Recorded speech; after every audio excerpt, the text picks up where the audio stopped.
Nous allons voir dans cette séquence comment créer une boucle, ce qu'on appelle bornée.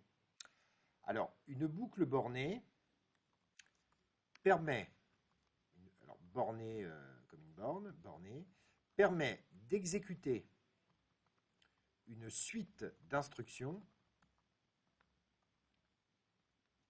un nombre de fois précis. Alors, en gros, par exemple, vous voulez créer une suite logique, par exemple, de 1 à 1000, par exemple. Donc, c'est-à-dire que là, il marque 1, 2, 3, 4, etc.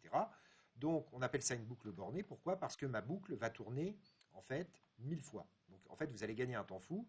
Au lieu de faire à chaque fois, comme on a vu tout à l'heure, par exemple, range A1, je vais taper 1, range A2, 2, 3, vous allez perdre un temps fou. Que là, grâce à une boucle, vous allez voir, elle va tourner le nombre de fois que vous allez définir et automatiquement, on pourra intégrer dans une feuille Excel des informations. Alors ça peut servir pour plein d'autres choses. Alors dans ce premier exemple, je vais faire très light. Je vais faire afficher un nombre de, par exemple 5 fois une valeur.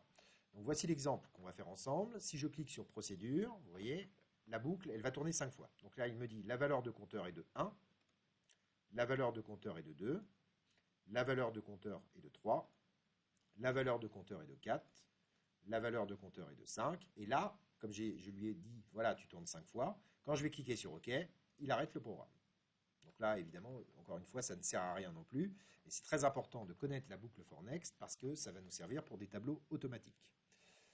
Alors, la boucle for next, en fait, on doit déjà dans un premier temps avoir une variable qu'on appelle souvent compteur. C'est elle qu'il va comptabiliser. C'est-à-dire qu'en gros, si vous l'appelez par exemple compteur et vous faites une boucle qui tourne 10 fois, au premier passage de la boucle, compteur va être égal à 1. Au deuxième passage, compteur va être égal à 2. Puis compteur égal à 3, etc. Alors la syntaxe, c'est for compteur. Alors vous n'êtes pas obligé de l'appeler compteur, hein, on peut l'appeler autrement, hein, la variable, égale 1, tout, et là, le nombre, la valeur maximum que vous voulez mettre. Par exemple, si vous voulez qu'elle tourne 10 fois, vous allez mettre for compteur égale 1 to 10. Okay. Ensuite, ici, on va mettre des instructions qu'on va voir tout à l'heure. Donc, ça peut être plein de choses. Hein. Ça peut, voilà. On va mettre plusieurs instructions. Et très important, une boucle se termine toujours par next, suivant. Okay.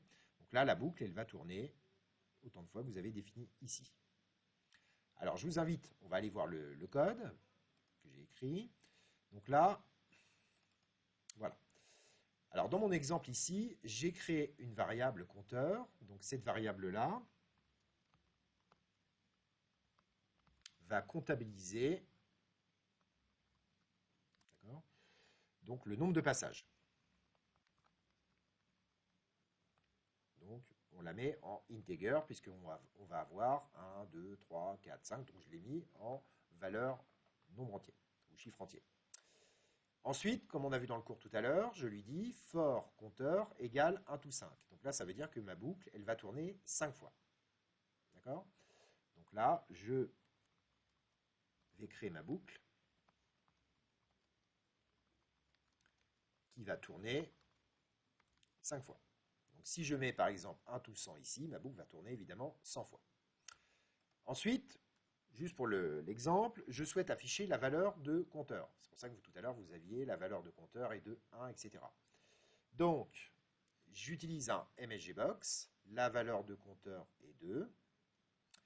Et commercial, on l'a vu dans les précédentes vidéos, ça permet de concaténer, donc de coller une variable derrière une chaîne de caractères. Et là, je mets le nom de la variable. Donc là, j'affiche le résultat à l'aide d'un MSGBox.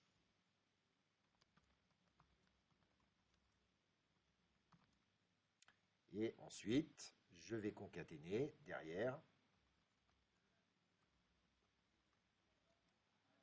à l'aide d'un et commercial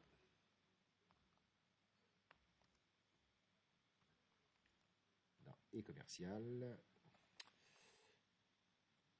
Voilà. Le nom de ma variable. Voilà. Donc là, regardez, on va faire un autre exemple. Là, je vais mettre 3, par exemple. Donc là, ma boucle, elle va tourner 3 fois. J'exécute. La valeur de compteur est de 1. la valeur de compteur est de 2, la valeur de compteur est de 3. Voilà. Donc là, encore une fois, ça tout seul, bon là ce que je viens de vous montrer ne sert pas à grand chose, mais attention, les boucles vont nous servir, les for vont nous servir pour créer des tableaux automatiques.